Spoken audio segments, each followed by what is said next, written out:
Senhoras e senhores, sejam bem-vindos a mais um episódio do H Plus Tá On. E, dando sequência nas nossas dicas para o Enem, entre todas as disciplinas, vamos falar da Química. Então, dentro de Ciências da Natureza, é a nossa última disciplina que vocês verão. Então, já falamos da Biologia, da Física e agora vamos fechar com a Química. E para isso, está aqui o nosso convidado, o professor Fábio Bueno. Seja bem-vindo. Obrigado, Kim. Acabou a alegria, gente. Olá a todos. Bem-vindos a mais um podcast aí. O que eu puder ajudar vocês, estamos aí. Obrigado pela disponibilidade, de verdade. É sempre importante, os alunos do ano passado curtiram muito. Legal. Já não são mais nossos alunos, já estão nas universidades. E é aquele momento, como eu digo, como eles dão de feedback, assim, poxa, um dia antes da prova, tô lá ouvindo, ouço o professor falando, as dicas, vão lembrando das coisas. Então, não é para aprender nada, mas é para ter a certeza e a segurança de que abordaram... Não deixar esfriar, né? Isso. Não deixar esfriar. Isso, algo mais leve, mais tranquilo, enfim, tudo... O mais pesado já foi, agora... Exato. Agora é só curtir o momento. Eu falo sempre que o mais difícil é passar o ano todo mantendo uma rotina de estudos. Constância. E constância, e acordar cedo, e pegar a apostila, e vir pra aula, e pegar busão lotado, e trânsito. Isso que é o mais difícil. Agora, a prova é só você colocar lá o resultado de um ano de estudo, ou de mais até para alguns, né? Sim, com certeza. Então é só o resultado. Agora é só consequência do que eles fizeram. É isso. Bom, eu vou projetar as incidências da Química do Enem, que todos os alunos do H Plus possuem, e aqueles que não são nossos alunos já vão poder aí observar um pouquinho do que eles têm já para estudar, pensando em incidência mesmo, né? Sobre a prova do Enem, na Química, viu mudança aí dos últimos anos? Não? Como é que é? Faz essa introdução pra gente. Olha, se você pegar o Enem de antes de 2009, tem uma mudança drástica, né? Tanto que a gente sempre fala que as provas do Enem que vinham até 2008 era prova do tipo Saresp, prova Brasil. Isso, gabaritar. Então, assim, lógico que quando vocês pegam materiais para estudar questões antigas do Enem, vem essas questões antigas. E eu acho que elas não servem muito como parâmetro. Então, o que serve de parâmetro é de 2009 para cá. De 2009 para cá, teve uma mudança boa. O Enem, a gente sabe que é uma prova que precisa ser a mais ampla possível, porque ela vai falar com diversos sotaques do Brasil, diversas realidades. Então, você não pode ter questões fechadas num regionalismo. Perfeito. Que leve em consideração somente o contexto de uma região. Ou seja, para o aluno poder entender, ele precisa ter o contexto do sertão nordestino, precisa ter o contexto do Pampa gaúcho. Não, ele tem que ser uma questão que sirva para todos. Democrática. Exato. Então, o Enem sempre teve essa linha de ser uma prova ampla para o país todo. Uma prova muito grande. Então, ali tem de 15 a 17 questões de química. Então, praticamente, não vou falar todos, mas a maior parte dos assuntos do ensino médio sempre é cobrada. Então, são aspectos que sempre se mantiveram na prova do Enem. O que mudou? Mudou que antigamente o Enem, logo que começou, em 2009, o pessoal até falava que o Enem ficou mais conteudista. Sim. Então ficou muito parecido com os vestibulares que a gente já conhece, vestibulares da FUVEST, da Unicamp. E com o tempo, ele continua sendo conteudista, ou seja, ele continua sendo voltado para o conhecimento que a gente estuda na sala de aula. Então, não é necessário para o aluno apenas ter uma boa interpretação de texto, interpretar gráficos e tabelas e não precisa saber um conhecimento específico. Não. Agora ele precisa saber um conhecimento específico. Ele precisa memorizar fórmulas, ele precisa memorizar nomes de substâncias. Ele precisa. A diferença é que agora o Enem está cobrando muito mais interpretação de experimentos científicos. Então, interpretação. Ele coloca ali um experimento científico. No caso da física, vou meter o meu bedelho aqui para falar um pouco de física, porque às vezes aparecem questões interdisciplinares. Sim. Então, máquinas físicas aparece lá. Então, o aluno precisa explicar o princípio de funcionamento de uma determinada máquina física, né? Então, às vezes explicar como é que uma air fryer frita uma batata frita, faz a batatinha. Como é que funciona uma placa de energia fotovoltaica? Como é que você consegue separar os componentes do petróleo? Isso é uma coisa que sempre caiu em todas as provas, sempre foi cobrado. Mas indo muito mais para essa linha. Então, é aquela coisa que o aluno sai da prova falando assim: nossa, mas eu tinha que ser um especialista para resolver essa questão. Aprendi com o Enem. Sobe a hashtag lá no Twitter, no X, agora, né? Então, sim, é uma coisa muito específica que aparece, sim, na prova. Então, conhecimentos químicos que explicam a aparelhagem que a gente utiliza na sociedade moderna, isso vai aparecer. Aí você tá me ouvindo, amanhã você vai fazer o Enem, você bateu o nervosismo. Então, calma. A ideia é, o Enem vai cobrar de vocês o conhecimento que você recebeu no curso regular de Química, então aquilo que você viu com a gente no cursinho, só que aplicado nessas questões, nessas máquinas que a gente utiliza no nosso cotidiano. Que máquina que a gente utiliza no cotidiano?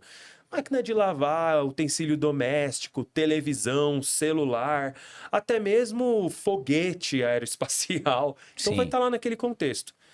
É lógico que alguém que conhece, que fez um técnico específico, a pessoa fala: ah, legal, resolvi aquilo pelo conhecimento dele. Mas o aluno que teve aula de química, recebeu o conceito de química, vai entender aquilo como uma questão de eletroquímica, uma questão de equilíbrio químico aplicada àquele contexto. É isso. Perfeito. Então, a diferença nos últimos anos é essa. A prova está sendo mais aplicada não a situações, mas a equipamentos e a experimentos. Perfeito.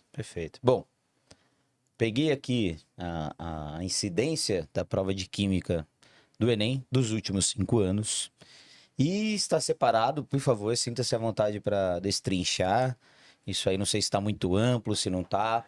Então eu gostaria aqui, de cada tópico desse que a gente tem aí, você falasse: poxa, ó, geralmente cai isso, cai aquilo, fica esperto com determinado assunto, questão clássica, enfim. Então, Tá. aí dê seu show, professor, brilhe. Então é o seguinte, pessoal. Você percebe que tem um assunto que destoa dos demais, né? Então vamos separar aqui em 2 blocos. 3 blocos. Primeiro, química orgânica. Tá destoando. Depois vem ali mais ou menos junto eletroquímica, química geral e atomística. E depois cálculos químicos e química descritiva. E ainda tem outros assuntos que caem esporadicamente. Então você vai ter ali uma questãozinha ou outra. Só que química orgânica é um assunto que aparece em mais de uma questão. Cálculos químicos é uma coisa que aparece em mais de uma questão. Isso aí é incidência ao longo dos últimos 5 anos. Então, sei lá, se você pegar aí as 75 questões de química que caíram no Enem, então você tem essa porcentagem. Então, sim, vai cair mais de uma questão de química orgânica. Fato. Vai cair mais de uma questão de química orgânica. O que vai cair de química orgânica? Principalmente funções orgânicas. Você saber reconhecer o que é um álcool, um enol, um fenol, aldeído, cetona, éter, éster, ácido carboxílico, amina, amida.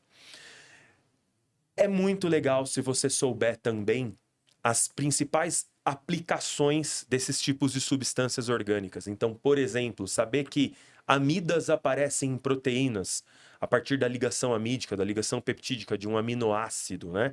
Então, o grupo ácido carboxílico terminal junta com o grupo amino, e aí sai uma água e forma uma amida. Então, isso é muito importante. Éster é formado por ácido carboxílico e álcool. O que acontece muito? Coloca um éster e ele pergunta: quem que é o álcool que deu origem a esse éster? Cai demais. Agora, além disso, caem as reações orgânicas. Então, tem 2 formas de se cobrar as reações orgânicas. Tem 2 formas. A primeira forma é que você tenha memorizado como funciona uma reação orgânica. Então, por exemplo, uma que cai muito: desidratação de álcool. Então, o aluno tem que saber de antemão que um álcool, quando sofre desidratação, o que é desidratação? Tirar uma água. Essa desidratação pode acontecer entre 2 moléculas, uma desidratação intermolecular, que é aquilo que acontece quando você forma um polissacarídeo. Então, você tem a hidroxila de um álcool num açúcar, um açúcar, um carboidrato, ele tem função álcool. Então, um monossacarídeo tem um OH, um outro monossacarídeo tem um OH, junta OH com OH dele, sai uma água. O que apareceu? Função éter, que é a ligação glicosídica. Sim. Então, você vê que é um assunto muito interdisciplinar. E o Enem vai por esse caminho. Opa. Vai por esse caminho. Então, por exemplo, você tem disacarídeos, polissacarídeos como a sacarose. Como que é uma sacarose? Você junta duas glicoses e tira uma água. Né? C6H12O6, C6H12O6, juntou C12, aí ficaria H24O12. Mas tirou uma água, ficou C12H22O11. Memorizou a fórmula da sacarose. Duas glicoses, tirou uma água. E aí, que função que apareceu? Função éter. Agora, se você fizer uma desidratação intramolecular, dentro de um álcool só, sai o OH, como não tem outra molécula para ligar, aparece um alceno.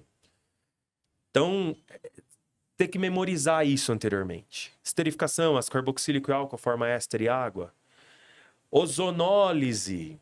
Então, assim, a sociedade discutiu muito sobre ozônio nos tempos da pandemia, sobre tratamento de ozônio, se o tratamento de ozônio seria efetivo ou não. Então, é possível que apareça o ozônio. E o ozônio em que contexto? No contexto da ozonólise. Então, ozonólise de alceno, ozônio é um oxidante, lise, ozonólise. Lise quebra, destruição. Então, chega no alceno, que tem a dupla ligação, vem o ozônio. Deixa eu colocar aqui, que senão eu vou barrar o microfone. Então, o alceno é quebrado. Quem que entra no lugar da dupla ligação em cada carbono? Uma carbonila, dupla O. Então, se entrou carbonila, a ozonólise provoca a formação de substâncias carboniladas, que é o quê? Aldeído e cetona. Então, muita atenção. Essa é uma primeira forma de você cobrar reações orgânicas. O cara tem que ter visto aula de reação orgânica e tem que saber prever qual é o produto daquela reação. Qual que é outra forma? Uma forma que a FUVEST aborda mais. Que é te dar uma reação qualquer, uma reação que você nunca viu na vida. Uhum. Então, você pega lá os grandes livros de química orgânica, tem um monte de reações, né? Os famosos lá dos Solomons. Quem estudou química sofreu na mão dos Solomons. Paula Brus, você pega lá uns livros de química orgânica, pega uma reação que o cara nunca viu na vida, que nunca foi dada no ensino médio. Mas você está cobrando que ele saiba fazer a reação? Não. Você está cobrando que ele veja a reação e aplique agora com uma outra substância. Então, é para cobrar do aluno a habilidade de ler uma fórmula química e saber aplicá-la naquele contexto. Então, por exemplo, uma reação que aparece e vira e mexe. Não estou falando para vocês saírem agora e indo pesquisar, não, tá bom? Nem é para pensar nisso. Não é. A ideia é... E eu, nas aulas de química orgânica, costumava fazer muito isso. Quando eu vou apresentar a reação para o aluno, eu falo, ó, tá vendo? Agora tenta fazer você com uma outra substância. É isso que acontece na prova. É isso. Ou ele te dá a reação e fala assim, tá vendo a reação? A reação aconteceu isso? Tá vendo que ela formou um éter? E para formar esse outro éter, quem que são os reagentes? Aí tá lá nas alternativas, os dois reagentes. Você tem que descobrir. Então, por exemplo, uma reação que aparece muito, que não tá na maior parte dos cursos de química ou no ensino médio, são as reações de Grignard. As reações de Grignard, os compostos de Grignard. Grande Grignard. Grande Grignard. Que são o quê? Inclusive, um aluno foi tirar uma dúvida comigo esses dias da prova da UERJ. Caiu na UERJ. Na dissertativa da UERJ. Né? Uhum. Então, eles estão se preparando agora aqui. Isso. Até a dissertativa da UERJ. E tinha lá uma reação. O que é um composto de Grignard? O composto de Grignard é um composto orgânico que ele tem ligado um brometo de magnésio, um MgBr. Então, é um composto que a gente fala que é organometálico, porque tem um magnésio. Não é comum. Na química orgânica, a gente tem os compostos organometálicos. E esse composto de Grignard, ele é um oxidante. Ele é um oxidante de carbonila. Ou melhor, ele é um redutor. Ele é um redutor, não é um oxidante. Ele é um redutor, porque ele pega a carbonila e reduz a carbonila a um álcool. Então, ele é um redutor muito utilizado na indústria. Muito. Então, para que serve? Serve para você transformar aldeído em álcool. Aí você vai falar, para que você precisa transformar aldeído em álcool? Por um monte de funções medicinais, por exemplo. Sim. O redutor é um antioxidante, a ideia, né? Então, pô, você não estudou isso provavelmente. Não tá lá no curso, nem no nosso, nem no concorrente nenhum. Não tem a reação de Grignard. E aí o que vai acontecer? O Enem coloca lá. Tá vendo o que aconteceu aqui? Qual que é o produto agora se você fizer com esse outro composto? Então, isso é um jeito muito clássico da FUVEST cobrar química orgânica, né? Mas tem aparecido também no Enem. Qual que é o objetivo disso? Simplesmente cobrar do aluno a leitura e interpretação de fórmulas químicas. Sim. Né? Isso é um aspecto importante do ensino médio. E é uma das habilidades lá, tá lá descrito na matriz. Perfeito. Então essa é a química orgânica. Eletroquímica. O Enem tem uma fixação com eletroquímica. É sério. Você vai preparar uma aula de eletroquímica, aí você vai depois lá no banco de dados de questões, pegar questões para você colocar lá na sua aula. A maior parte delas vem do Enem. É mesmo? O Enem e da Unicamp. E da Unicamp também. A Unicamp gosta muito do assunto eletroquímica. Porque, gente, vamos falar a verdade, né? Qual que é o objeto que revolucionou a última década? Celular. Celular, né? Ou notebook, ou a ideia de você ter a computação individualizada e de maneira portátil. E para ficar individualizado de maneira portátil, você não pode ficar com o seu equipamento ligado num fio. Perfeito. Então você precisa ter bateria. Precisa ter bateria. E para quem tem iPhone sabe a dureza que é uma bateria.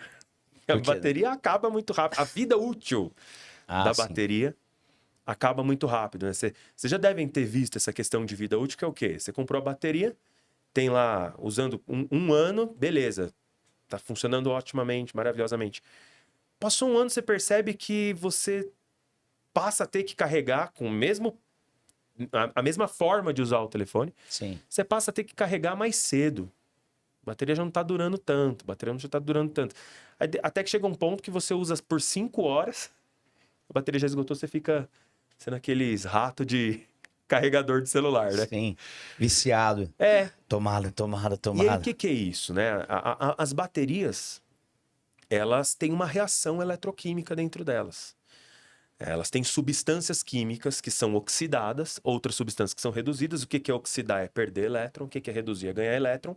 E na transferência de elétrons tem uma corrente elétrica contínua nas baterias, nas reações eletroquímicas. Corrente elétrica contínua, diferentemente da corrente elétrica que é usada na tomada, que é fornecida pela hidrelétrica. Então, essa é alternada. Sim.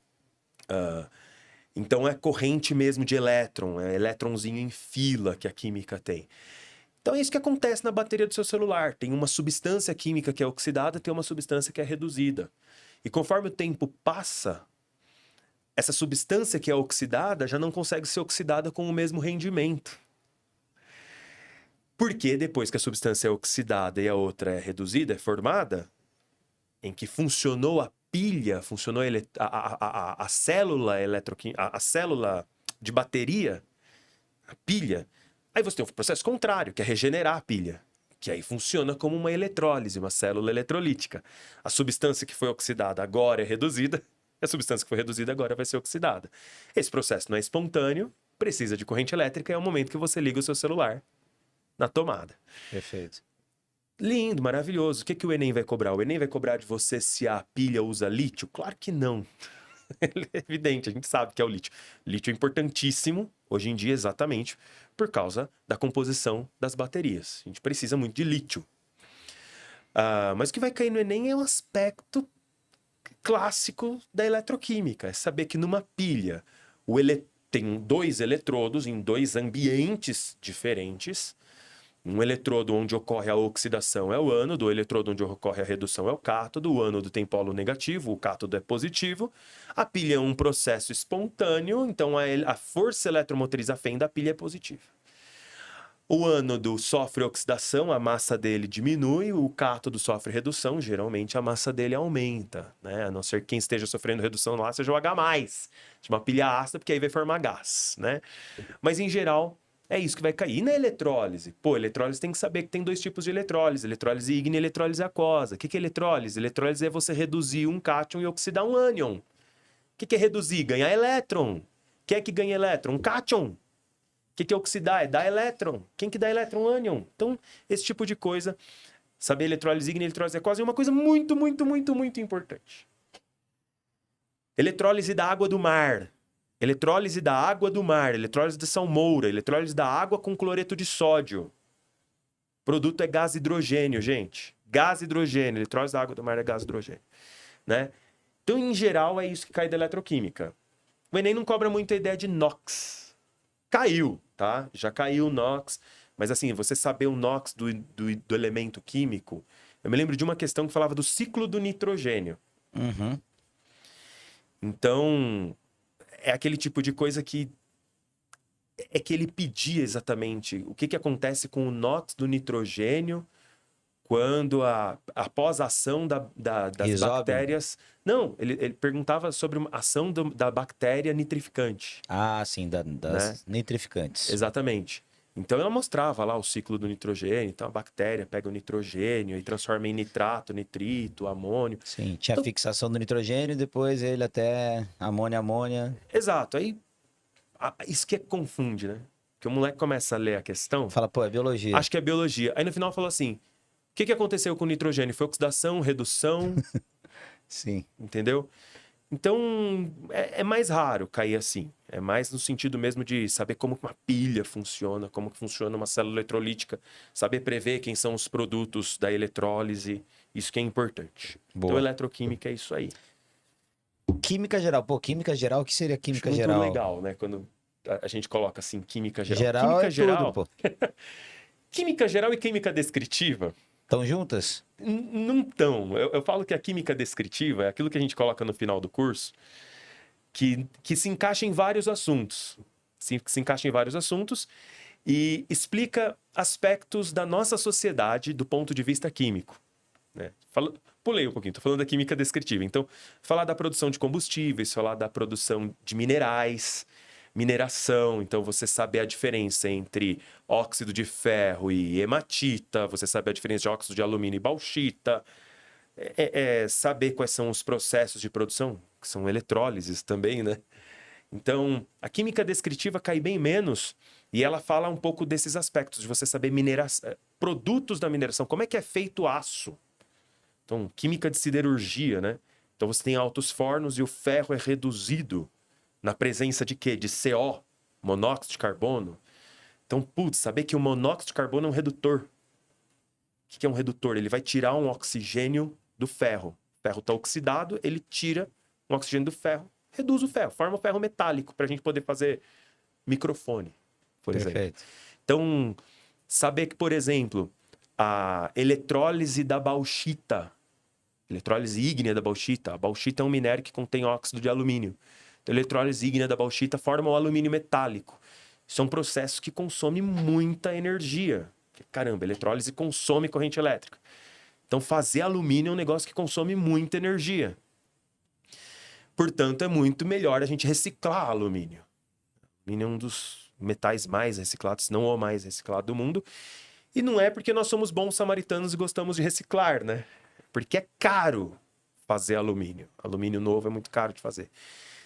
Então, a química descritiva lida um pouco mais com isso. Agora, química geral, quando a gente escreve assim, a gente está falando de ligações químicas. Ah, sim. A gente está falando de forças intermoleculares. A gente está falando de nomenclaturas de compostos inorgânicos. Então, é muito necessário, às vezes, você saber no Enem qual a fórmula do nitrato de cálcio. Então, Então, às vezes precisa aparece. ter esse conhecimento base, precisa ter. Sim.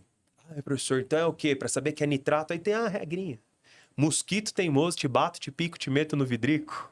Já ouviu essa? Não, cara. Não, como é que é? caramba. Como é que é? Mosquito teimoso, te bato, te pico, te meto no vidrico. Que é o quê? É para você relacionar o nome do ácido inorgânico com o nome do ânion que ele gera, né? Porque o ácido sofre ionização, libera H+, libera um ânion.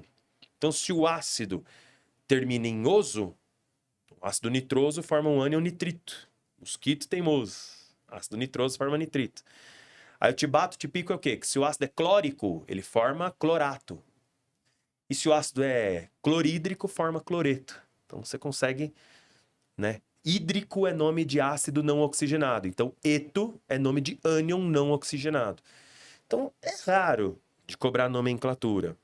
Mas eu me lembro de uma questão que caiu, que era para você calcular a concentração de cálcio ou de nitrato, não me lembro agora, numa solução para cultivo de rúcula hidropônica.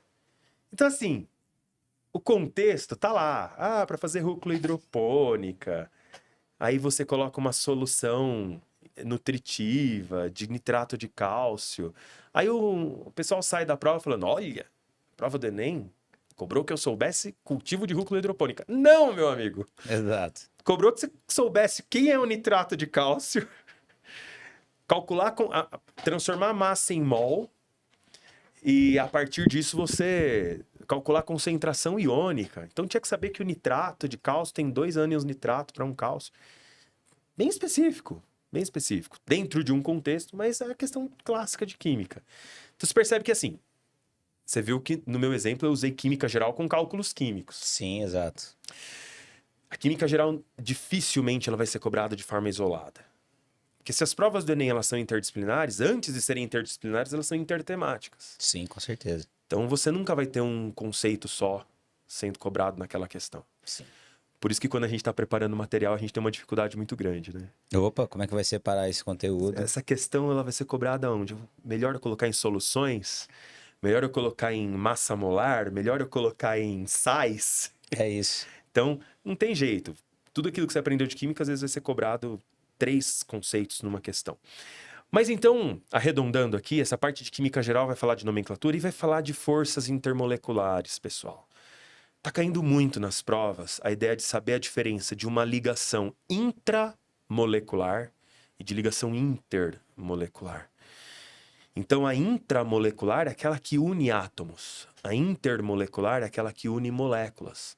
Aliás, nas proteínas, você tem a ligação, aí você vai falar comigo. O quê? A questão primária de ligação primária de proteínas, estrutura primária, Estrutura primária. estruturas secundárias, estruturas terciárias. E essas estruturas superiores vão sendo formadas por forças intermoleculares. Intermoleculares, sim. Então, a estrutura primária é que é formada por uma ligação covalente. Isso. E as demais... Então, isso aí. E aí dá uma linhazinha, né? E essa linha vai ficando muito comprida, muito comprida, muito comprida, e uma dobra em cima da outra. Vai dobrando, exato. vai dobrando. Vai formando estruturas secundárias, terciárias, que vão formando sítios catalíticos, nem enzimas, no caso, né? Exato. Então, isso é uma questão de quê? De biologia ou de química? Então, confunde um pouco a cabeça da galera, né? Opa! Porque, meu, o que é isso aqui? Aí vai falar de enzima. Enzima já vai para cinética. E aí, no final das contas, lá na ordem de comando, é que você vai perceber que o cara só queria falar de força intermolecular. Sim. Então, cai muito, gente. Fala de velocidade enzimática, você fala, pô, nossa, a velocidade é tal, vai caindo de acordo com o pH. É. Aí ele quer saber só... Aí, no final das contas, ele falou assim, a estrutura terciária que dá origem, o que dá forma ao sítio catalítico, na verdade, é formada por... Aí tá lá, ligações covalentes, íon dipolo, força de Van der Waals, ligação de hidrogênio, né? Então, saber a diferença, pessoal, de ligação de hidrogênio para íon dipolo. Íon dipolo é quando eu tenho uma molécula polar que está interagindo com um íon. Então, onde que acontece muito íon dipolo? Polímeros, e esses polímeros têm na cadeia secundária do polímero um íon. Então, por exemplo, existe o metacrilato, ou polimetacrilato de sódio. Nossa, professor, tem que decorar isso? Não. Mas o Enem vai te dar a estrutura do polimetacrilato de sódio. Ele vai mostrar lá que é um polímero que tem uma estrutura lá, um íon. Esse cara é usado em fralda. Pô, fralda, você quer que seja um negócio que faça o quê? Que absorva a água. Então, um polímero que interage muito fortemente com a água. Por meio de que força? Uma ligação covalente, uma força intramolecular? Não é. É uma força intermolecular de um íon que está lá no polímero com um dipolo da água. Então isso cai muito, cai relacionado com separação de misturas. Química geral também está falando disso, separação de misturas.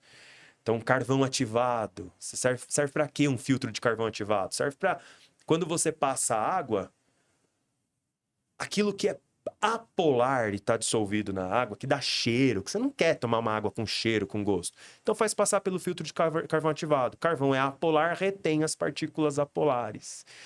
Então, nossa, de que maneira isso pode ser cobrado? De muitas, de muitas. Cromatografia, que é esse assunto, né, de você separar para poder fazer a análise, passando por uma matriz, passando por um filtro, digamos assim. Isso é uma coisa das mais usadas na química. Opa, Das mais... Nas ciências, né? na ciência. Na ciência. Então, a prova do Enem, ela vai desde um assunto extremamente básico, tá mais difícil. Porque a prova serve para poder funcionar como critério de seleção para as melhores universidades do mundo, caramba. FRJ, USP, Unicamp, então são entre as... Federal de Minas, Federal do Rio Grande do Sul, estão entre as melhores universidades do mundo, então não vai ser uma prova qualquer. Então você vai ter questões das mais simples e das mais difíceis. E vocês estão preparados para responder as mais difíceis. Por quê? Porque aquilo que é... Isso é muito doido. Um aluno bem preparado, ele olha para a questão difícil e fala, não, isso aqui é de boa, vai lá e responde. Mas por que essa questão é difícil? Por causa do nível educacional do país, né? Sim, exatamente. Cara, você olha para... Professor, mas uma questão que fala disso, de composto polar, apolar, íon dipolo, é uma questão difícil? É uma questão difícil. Opa, isso é uma questão difícil. É uma questão difícil porque dos 3, 4 milhões que prestam o Enem, quem ouviu falar disso? Exatamente. Então, às vezes, o índice de acerto dessa questão é baixíssimo, né? Então, vocês estão ultra preparados para isso, né? Aí, a próxima... Atomística? Atomística. Atomística, gente, vai desde você... Eu acho que isso é o principal. Saber os modelos atômicos, né? Então, desde o modelo lá da bola de bilhar, Bohr, do Dalton, Rutherford, exatamente, e saber interpretar os experimentos que levaram à formulação desses modelos atômicos, né? Então, saber lá o tubo de raios catódicos do Thomson, que levou à descoberta do elétron, o bombardeamento o bombardeamento de uma lâmina de ouro por partículas alfa, interpretar o que o Rutherford esperava, né? Rutherford esperava que a partícula ou ricocheteasse de volta ou que ela atravessasse lisa, livre. Ele não esperava que partículas tivessem sua trajetória atravessando, mas a trajetória desviada. E é isso que levou ele a elaborar o modelo atômico dele. E aqui em atomística também cai a ideia de tabela periódica. Classificação dos elementos químicos dos tipos de átomo. O que é um elemento químico? É um tipo de átomo. Então você pega as pessoas e você usa um critério para tipificá-las. Você pega os átomos do universo e usa um critério para tipificá-los. Que critério? O número de prótons. E aí você organiza na tabela periódica, você tem que saber as propriedades periódicas, né? Raio atômico, energia de ionização, afinidade eletrônica. E saber ali que a tabela está organizada em ordem crescente de número atômico.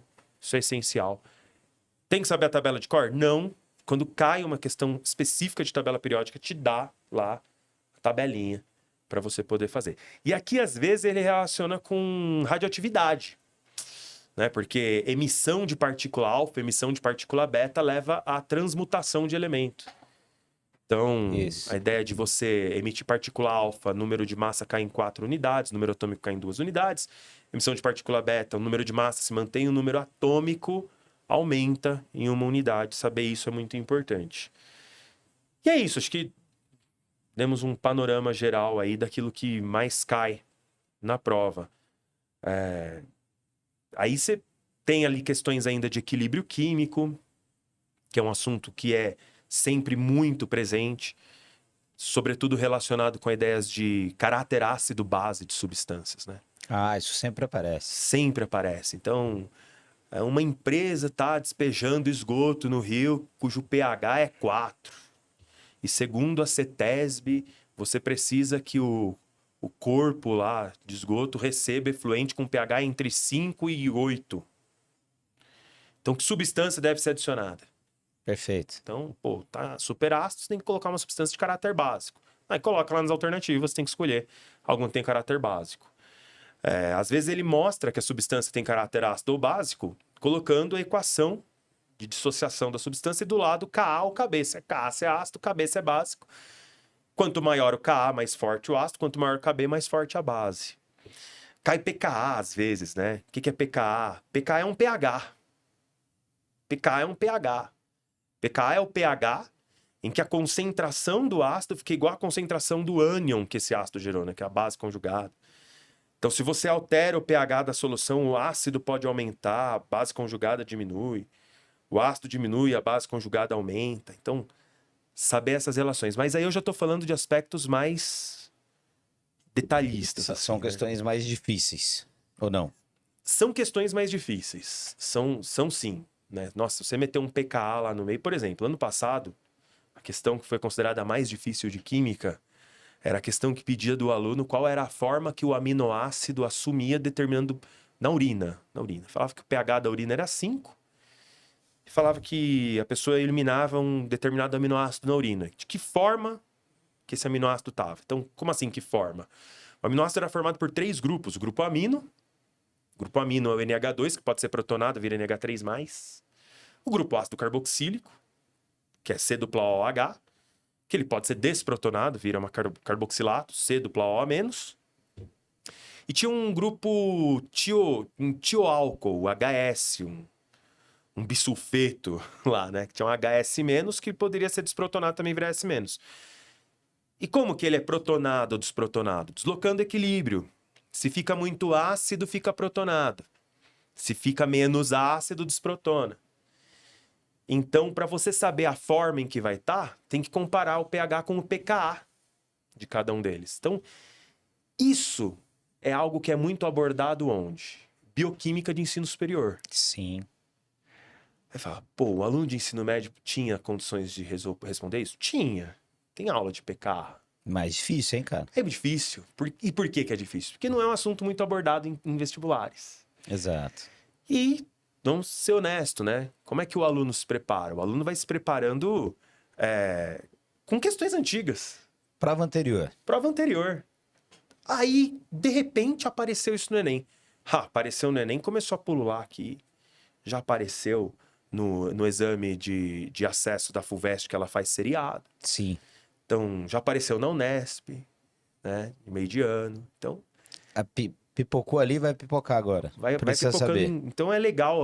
O Enem também é uma prova legal de você fazer, independente de você querer o SISU ou não. Porque ele induz os outros vestibulares. Às vezes o que apareceu no Enem vai aparecer. Vira tendência. Vira tendência. Vira tendência. Vira tendência. Então, assim, teve um outro ano que pela primeira vez apareceu no vestibular colocar pilhas em série. Colocar pilhas em série. Então, putz, professor, eu não sabia. Como é que... Aí se relaciona com a física. Geradores em série, então a FEM total é a soma das FEMs da pilha. Como é que se coloca em série? Cátodo no ânodo, cátodo no cátodo. Eu lembrava, positivo no positivo, negativo no negativo. Então, assim, não fiquem nervosos de aparecer um assunto do ensino médio cobrado de uma forma muito específica, tá? Vai ter lá uma questão bem difícil. Sempre vai. Isso é fato. Isso é fato, né? Vai com o espírito de querer gabaritar a prova. Opa!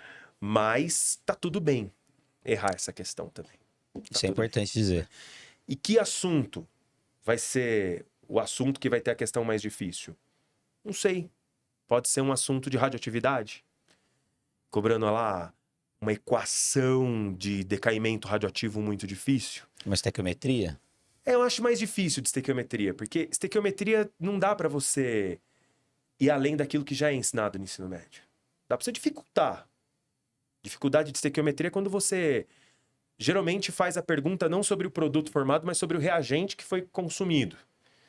Então, você quer ver quebrar o aluno? Estequiometria? É você fazer uma pergunta assim.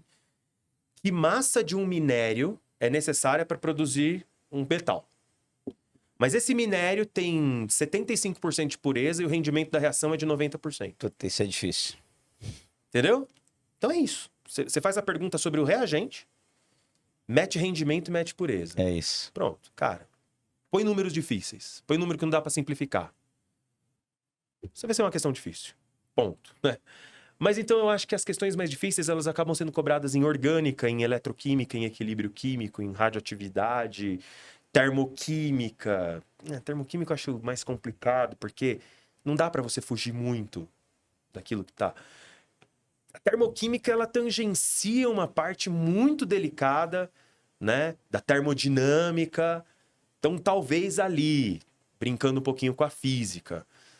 Mas, assim, nada que você, agora, na véspera da prova, fala assim, meu Deus, eu preciso ir lá e fazer um curso de aprofundamento. Não. Nada, vai com o conhecimento que tem. Exatamente. É a questão que vai ser preparada, às vezes, para Pra a quem- nota de ciências da natureza ser uma das mais baixas na média do Enem, né? Que é isso. Então eu acho que vocês se prepararam muito bem. E a gente tentou fazer aqui, eu acho que um panorama Pô, pra caramba. geral da prova. E a dica que eu dou, que o Edu Dias dá sempre é: dá uma olhada no enunciado antes de ir para o texto base. Porque você já vai com um olhar enviesado para o texto base. Faz com que você já faça uma leitura sabendo o que ele vai querer. Já procure informações importantes no texto base. Exatamente. Olha o comando. Olha o comando e aí você já vai lá no texto e já vai dando uma olhadinha melhor. Boa dica. Fechou, professor Fábio Bueno. Muito bem. Muito obrigado. Falo pra caramba, né? Desculpa aí. Que isso, imagina. Você precisa ver o que aconteceu aqui na física. A galera empolgou. Foi. Aí você deu palestra, né? Foi. Deu palestra. Foi. Cara, deveria ser quebrado em dias. A galera tem que ouvir aí em alguns dias. Ou acelera, né? Hoje em dia a galera Hoje em acelera dia, tudo. 2,5, né? Nossa, 2,5. Eles ficam pensando... Eu não sei o que eles me ouvem, né? Eu não sei se eu falo rápido ou falo devagar. Não sei, depois tem que perguntar pro pessoal. Porque eu acho que quando eu fico em 2,5, eu devo parecer o Mickey, assim. É isso, cara. Eu vejo, às vezes, a galera assistindo aula em 2,5, é exatamente isso. Sei lá. Cara, não é possível Se você tá vocês entendendo. aprendem, Exato, o importante é aprender, meu. tá bom, né? É, os fins justificam os meios. Eu sou de outra geração. Eu preciso pausar, anotar. Claro, mas... claro. E varia, talvez, de disciplina para disciplina. Sem Biologia dúvida. dá para acelerar, matemática já não dá. Algumas aulas de química dá, Algumas eles falam, sim, outras já não. Orgânica dá para acelerar. Estequiometria. Estequiometria nem pensar. Então, É isso. Bom, fechou. Quer dar um recado final para a galera que vai prestar prova? calma, espinha ereta, cabeça fria, Cabeça fria e coração quente, né? Do maldito Abel Ferreira. Aliás, saudações palestrinas ao meu querido São Paulino que aqui está. Eu não vi ultimamente nenhum jogo, nada. Parou na Copa do Brasil, tá Parei bom, na né? Copa do Brasil, não caindo, tá ótimo. É isso. Mas, gente, é isso. Calma, tranquilidade. Como eu falei no começo, o mais difícil vocês já fizeram. Agora é só ficar calmo. Fica calmo, fica tranquilo, né? Dia da prova, dorme bem, se alimente bem, pra você não ter nenhuma surpresa lá, uma caganeira, vamos falar a verdade, né? É isso, pode falar. Não precisa ter... Se alimenta bem, não vai comer coisas duvidosas, não vai comer num restaurante que você não conhece.